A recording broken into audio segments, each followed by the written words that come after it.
So, what is a rappel extension and why are they so important? Well, let's dive in.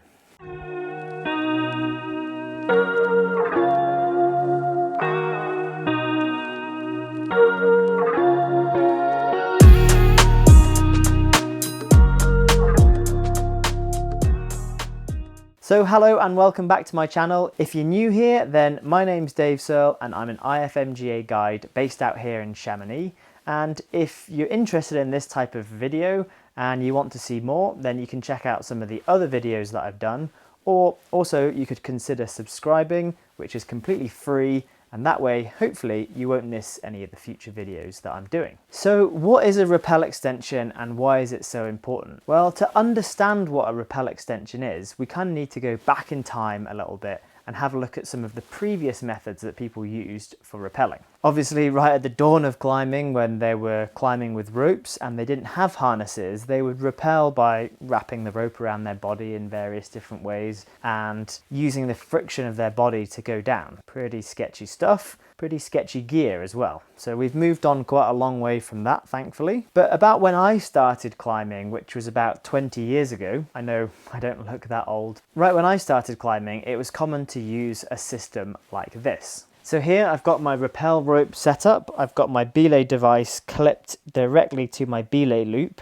and I've got my auto block or third hand clipped to my leg loop down here. Now this was a really common way to do it back then because rappel extensions hadn't really been invented. Or perhaps they had, but YouTube hadn't been invented, so everybody wasn't sharing all their knowledge on YouTube videos back then.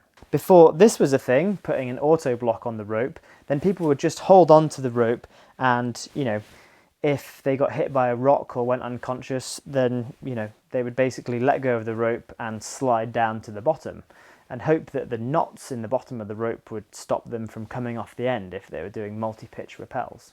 Again, yeah, seems pretty sketchy, so they moved towards using an auto block on the rope. And the obvious thing to do at the time was to say, well, I have a nice fixed solid leg loop, because the leg loops that they had back there were thread back buckles, and they would clip the auto block onto that leg loop, and that would provide a place for that prusik to grab the rope and stop me from sliding down. Great, so we figured it out.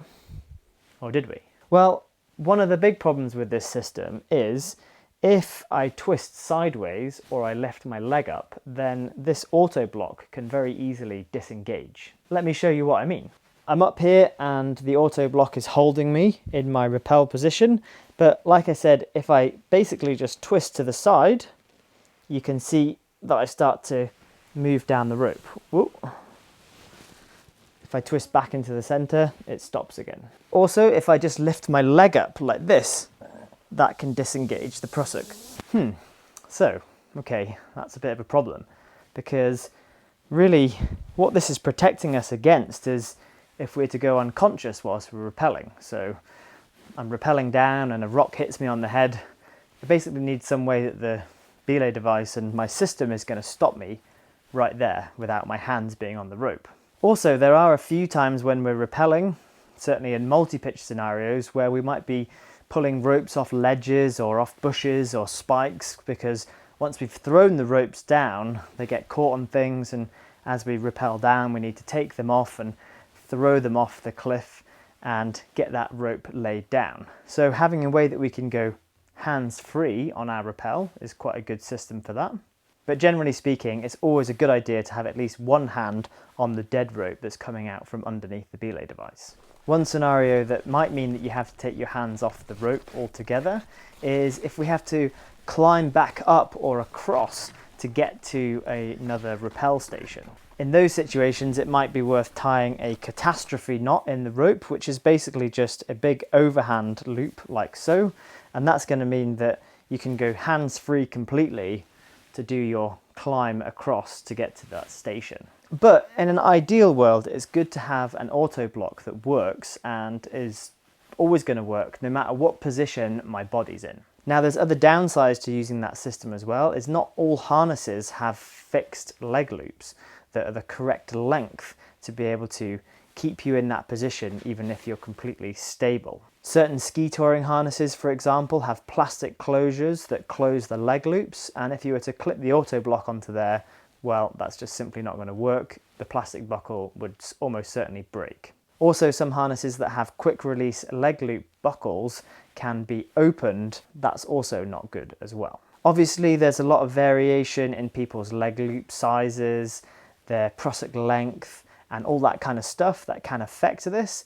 But I have actually experienced it myself where the prusik came up against the belay device and was unloaded, and I started going down quite quickly. Luckily, I knew what was happening and managed to stop immediately, and it was fine. But if you don't know what's going on, or if you're not used to the full system, it could definitely be a problem. Also, skinnier ropes, which are getting used more and more these days, require more resistance on the dead rope. So even skinny ropes like the Petzl Radline, or even a 7mm rope like the Petzl Passo Guide, for example, could generate a lot more speed if you were to unload that prusik whilst you were just hanging in that. So basically, we need a system that we can reduce that risk of our belay device touching our prusik and unweighting it. And that's where a rappel extension comes in. Now, there's many different ways that you can set up a rappel extension, from using a 120cm sling and tying a few knots in it and girth hitching it to your harness and using one of those knots as a rappel extension. Or you can use something like the Petzl Connect Adjust or the Petzl Dual Connect Adjust to create a neat lanyard and rappel extension combo. So this is a rappel extension. This is the most basic form of a rappel extension that I can think of. It's a 60cm sling that's basket hitched through the belay loop, and that's moving my rappel device or my belay device away from my harness, and it means that I can clip my auto block or my third hand onto my belay loop, which is a much better system for a few reasons. Primarily, there's nothing that I can do to get this prusik loop to touch up against this belay device and become disengaged. It doesn't matter what I do with my body, whether I'm upside down, to the side, I lift my leg up, there's nothing that's going to happen that's going to disengage that prusik loop. The other major benefit with this system is when I'm setting up my rappel system, if I were to make some kind of error here in clipping only one rope through the belay device, for example, and I were to sit down, then it's going to be holding my weight on my belay loop on this auto block. This is also a really important feature of having an auto block on our harness for rappelling, is if we make any errors whilst we're setting up our belay device on the rope to rappel with, then it's a backup for that as well. So there are a few more fancy ways of setting up a rappel extension, and I think it's a little bit beyond the scope of this video to talk about every single one and the pros and cons of each one, but maybe that's an idea for a video in the future. I can think of at least 10 or 15 ways perhaps that you can set up a rappel extension, and there are pros and cons of each of those. So if that's a video that people are interested in, then leave a comment down below. But here, this is the Petzl Dual Connect Adjust, and this is a really neat system for having a built-in rappel extension as part of it. So here I have a lanyard which is adjustable, and I'm actually planning on doing a full video on the benefits of using a Connect Adjust for most of your climbing and some of the things that I use it for as well, so stay tuned for that. On this side of the Connect Adjust, I have my rappel extension. So here I have a plastic keeper that's holding this carabiner on here with my belay device, and it just means that when I set up my rappel, what I'm going to do first is I'm going to put my auto block on here, like so.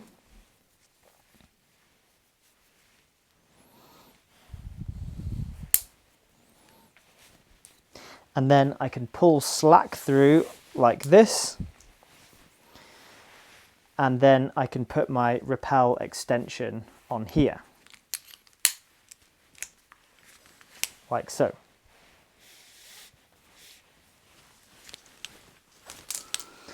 When I'm ready to rappel, I can pull all the slack through like this. I can check my system, I can make sure that everything's working neatly and well, and that this lanyard is now unweighted. I could also even let a bit of slack through on this lanyard just to check that system.